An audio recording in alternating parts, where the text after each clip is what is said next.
All right, initial impressions review on the Edge Fitness Systems Cambered squat bar. So let's take a quick look at the bar. We've got about a month in. We've already got some dents and dings here, a few scratches, things here.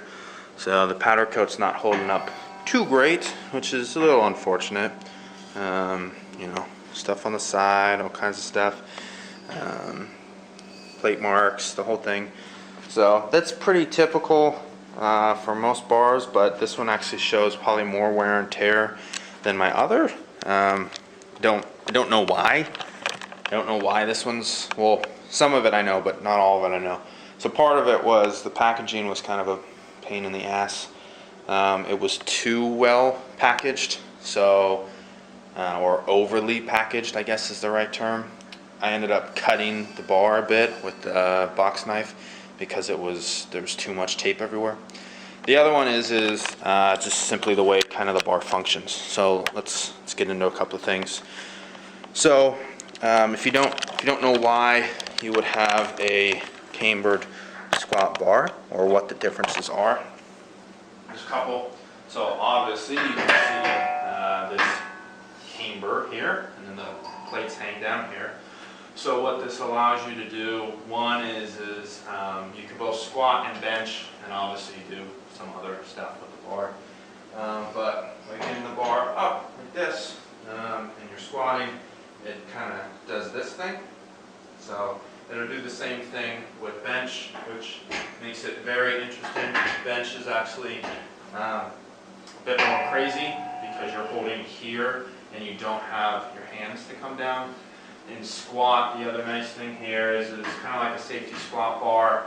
You can hold it in a much more comfortable position. So again, we're kind of here as opposed to up here. So there's a lot less kind of shoulder strain, back strain, elbow strain, those kinds of things, which is nice. A buddy of mine who can't back squat because of some shoulder issues can use this bar just fine. The other nice thing with this is because of the way that it's, at least from your back, it's really just a straight bar. It functions placement-wise exactly like an Olympic bar. So where the safety squat bar kind of does this thing where it's off balance or whatever and kind of tries to be centrally loaded on you, this sits, if you high bar, it sits like a high bar squat. If you low bar, it sits like a low bar. So this one mimics a traditional Olympic bar really well, which is interesting. I didn't really consider that when I had bought it, but it feels like it sits in the right places. It allows you to have, so the safety squat bar, when I squat, I have a really upright posture. With this one, I've got a bit more forward lean. There's no right or wrong necessarily, but the cool thing there is that gives me two different kind of patterns to work. With this, the other nice thing, so like I said, since it swings, so with bench primarily, but with squats, it gives you a little bit of instability. So you really have to kind of own your bar path. You have to get nice and tight. If you're loose, it's going to wobble on you even more. So it's not nearly as much as an earthquake bar, which shakes, but this has this kind of pendulum effect. So similar concept, but it's this as opposed to this. With that, let's see what else. Kind of some of the downsides of the bar. So you can see right here, with squat, for me, this is the kind of the comfortable holding position. You can see how my hand kind of gets pinched right here. So it's very easy for that to happen, especially if you've got a bunch of weight and you kind of come in. So you have to watch your hands when you re-rack this bar. You could come here, but same thing, you're pretty close. You could come here, but it kind of defeats the purpose. So, I mean, you could come way out here, which I've done, which is okay. And maybe that's what you do. Maybe you use it like this, and you rack it like this. It's up to you. I'm still playing around with it. Obviously, I only had it for about a month. But in general, sorry about that. In general, that's kind of a frustration. It also makes racking the bar a little weird. So you can see how I've only got, that's maybe an inch between the camber and the bar. You don't have a lot of wiggle room, so it's really easy to come in and kind of be off here and hit, and then you're weird, or you're this or whatever. And again, your hands end up in the way, and so it's just off. It would almost feel like if the camber was here, so on the outside instead of the inside, you'd be better off. So if it came out here instead of here, then you wouldn't have the issue of your hand hitting as well. So if these were both here instead of here, the only issue there would be that then this would not catch the safeties.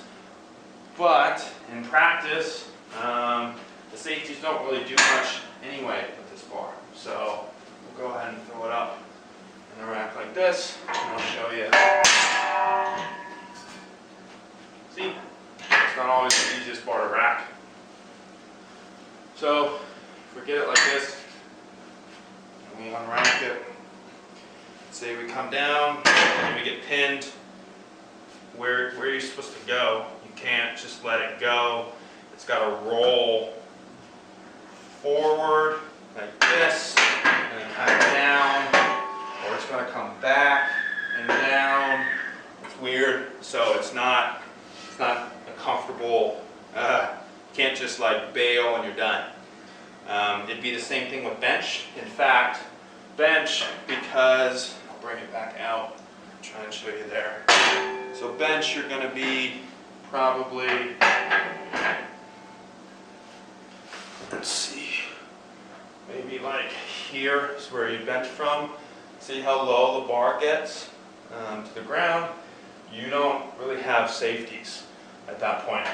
You can use kind of the crossbar or whatever on the rack as your safety, but that's it. But again, you're not going to be able to go anywhere. This is so low that if you had to bail, you'd be like this, and then this bar is still on you, and there'd be no way to roll it out of the way, and so it just wouldn't work. So definite downside of this bar would be general safety concerns. If you're trying to max out and you're by yourself, be careful. So that would be the one thing.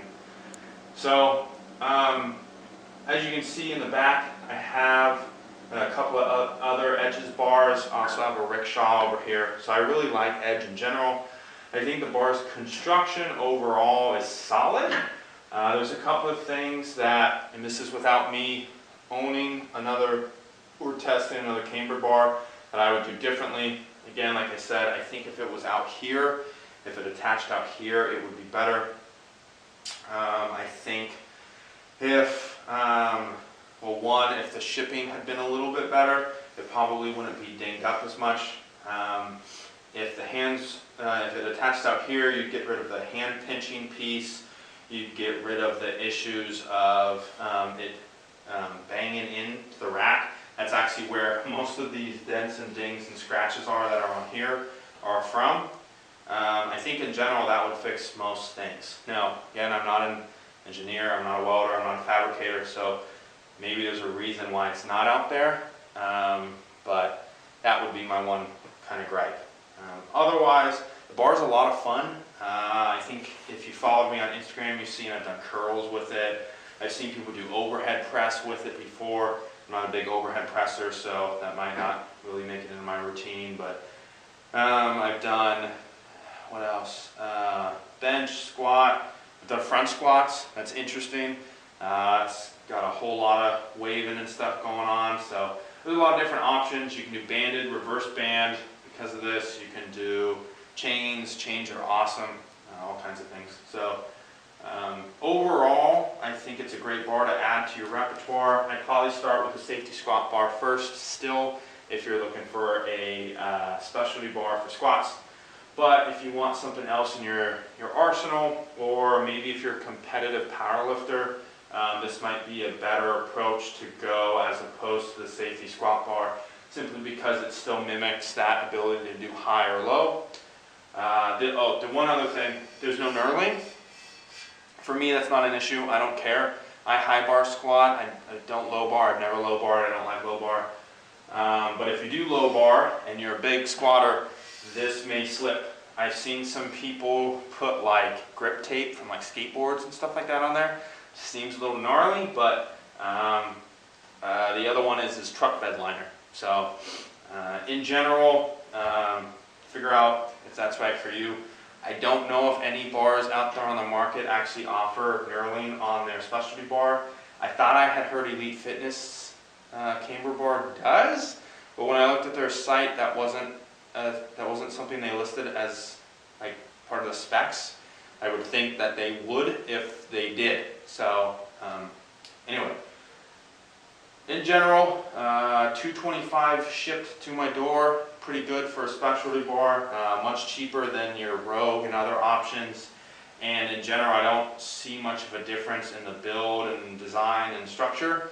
So I'm not sure that anybody out there is necessarily doing anything different. At some point, if I get monos, I think that may change this issue. Up, down kind of thing, as opposed to having to walk it out. But we'll see. So that's it for now. I'll be back in a year. I'll let you know how it's held up. If I still like it or not, you know, the whole deal. So if you want to read some more details on it, you can check it out on GarageGymMagazine.com. Full review will be there. Thanks, guys.